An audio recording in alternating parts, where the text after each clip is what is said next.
রামপালের বাগেরহাট রামপালের মাহফিলে এই হুজুর যখন মাহফিল করতেছিল তখন এই যে ভদ্র মহাশয় পাশে দাঁড়ানো ইনি আসছে তারা বাধা দিয়েছে যে মাহফিল হুজুর আয়নাঘর সম্পর্কে কিছু বলতেছিল। তখন আসে যে মাহফিল করো করো, আয়নাঘর সম্পর্কে কোনো কথা বলা যাবে না, রাজনৈতিক কোনো কথা মাহফিলে বলা যাবে না।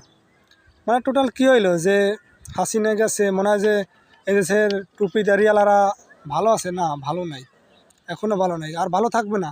কারণ এই টুপি দাঁড়িয়ালারা ভালো না, কারণ তারা এই দেশে কেন ইসলামের 13 থেকে 14টা দল থাকবে। দল তো একটাই, আমরা মুসলমান, আমাকে দল একটাই, কালেমা তাওহীদ প্রতিষ্ঠা করতে হবে। কিন্তু এরা 13-14টা দল গ্রুপে ভাগ হইয়ে ছোটো ছোটো আর সারা জীবন মার খেতে থাকবে।